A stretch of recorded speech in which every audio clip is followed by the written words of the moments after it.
decorated Open Series veteran on your left. He certainly is rocking that stash. That is a more than respectable mustache. TBD. He's got the whole goatee and the whole ring going on there. The TBD. Orrin Beasley rocking the MTGmom.com. I don't know if that's the MTGmom.com commercial that was in. I think it's got a different melody. Pink sticker. All right, Mountain from Orrin. On the play, and is that a denizen? Foundry Street denizen. Ooh, Owen Turtenwald. I think it's the worst denizen, but might do. No, that guy gets in. He's fine, yeah. He just got in for He's 2. He's gonna get in for 2. I didn't say it's a bad card. It's just probably the worst. Yeah, the white denizen's like. The white denizen's awesome. The blue denizen's arguably not very good either, but at least it depends on the deck. Yeah. So, but I've had that guy in my deck many times, and I've rarely been upset.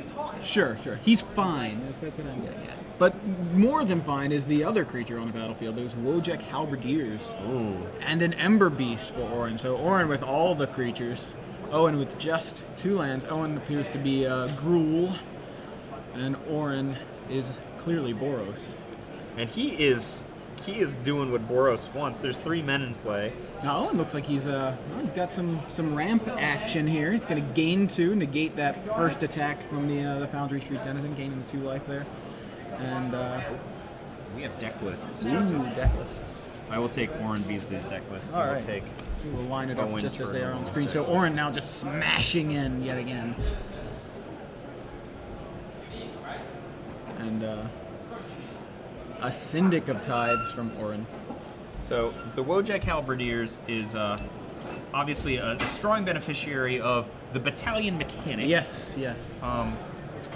However, it's not like Owen had a blocker up until this point, so first strike was irrelevant. Now we've got, is that a 4/4 creature? Yeah, the Gore Clan Rampager. A Rampager.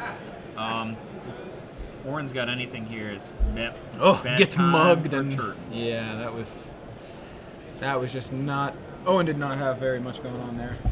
Played 2 spells. One is just a fertile ground. Yeah. Gain 2. It wasn't even as good as a fertile ground because couldn't take advantage of it. It was really like 3 mana, gain 2 life. So let's check what's interesting in these deck lists while our combatants shuffle up for game 2. So Orrin Beasley, like you said, is Boros. He's got an Act of Treason in his side. Patrick Sullivan, also a Boros player last round, played Act of Treason in his sideboard. I thought that was.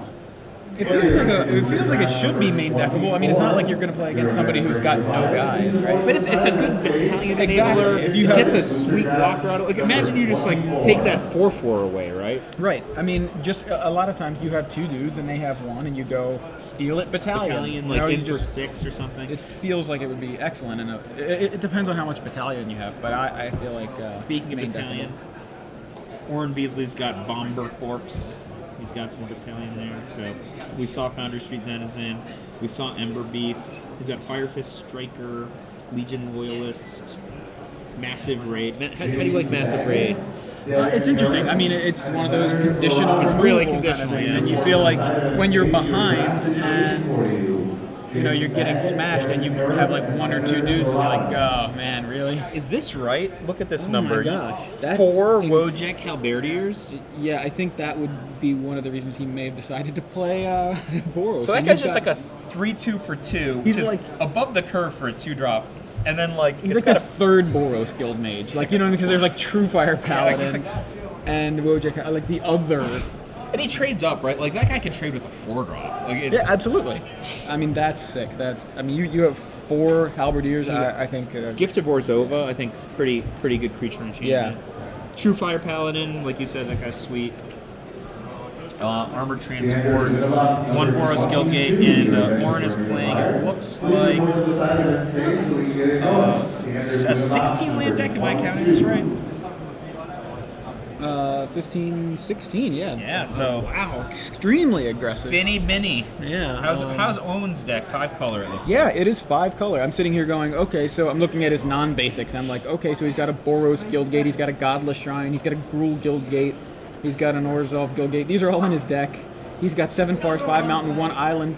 He's playing 5 colors. He's really the blue is he's literally just got one blue source as far as lands go. He's got an Angelic Edict. He's got an Urbis Protector. The 6 mana 4/4 flyer plus a 1/1. Yeah, he's about to have a 6-card hand. So Owen is on his heels this game. My presumption is he chose to play. Now the reason is because even though a 5-color deck, especially in sealed deck, probably wants to draw, he needs to steal play from Orrin just to not get slaughtered by the tremendous initiative Orrin was able to put in. When you're dropping a red denizen on turn 1, you're making a statement of how you've built your deck. So we just got a confirmation that yes, Owen did in fact choose to play. Okay, so he probably wants to choose to draw in most cases. Some of the all stars in the deck. He's got an Assembled the Legion in the deck, which is card. We saw that just wreck in an earlier match. It's like the pack rat of I think it is. It's just like it. You let it get going for like 2-3 turns. It's just oppressively. It rolled over Brad Nelson in his feature match in 2 games. Actually, the second game the guy played it and Brad just scooped. It was like he was already on his back foot. He also has Firemane Avenger.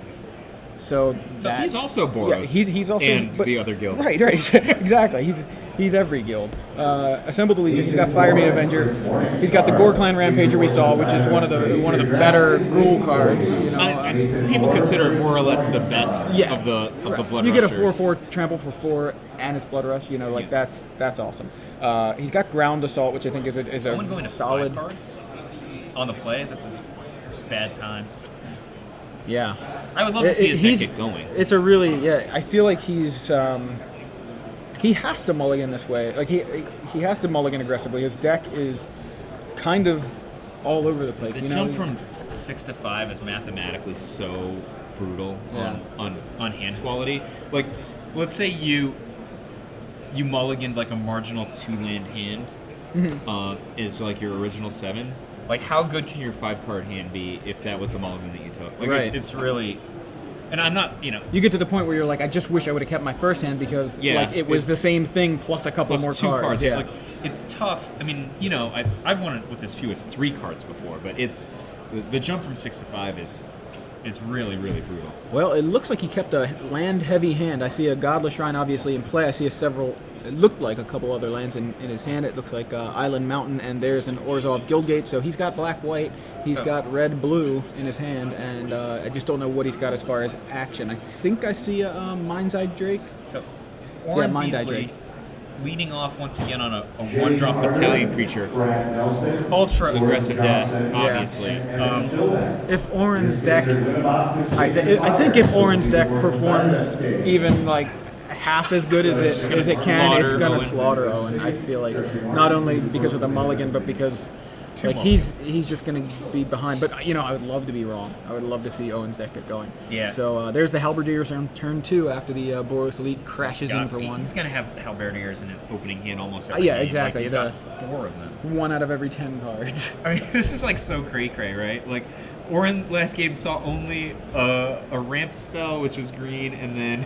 Yeah. In fact, there are 3 copies of Verdant Haven in Owen's deck.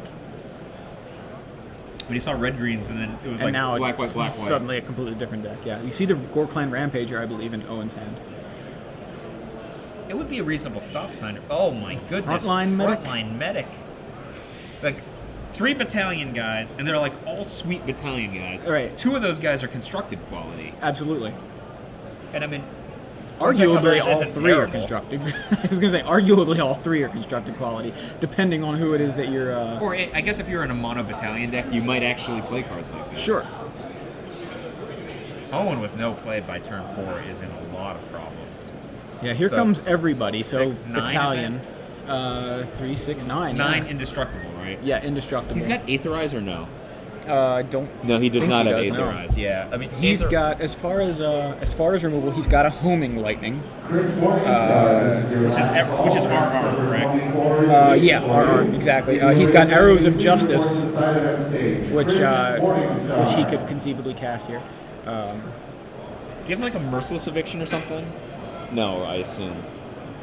He does, I mean, not removal, but I wanted to mention he's playing Urban Evolution. Yeah, he's not playing Urban Evolution. He's just run over. So that was anticlimactic for Owen Turtenwald. Orrin's deck is so brutally quick. Now I'm looking. Yeah, this is not the matchup you want when you decide to play a 5-color deck. You know, you're like, what deck do you want to be playing when you play against a deck true. like Beasley's? Right, but the last deck. I never want to play against that deck.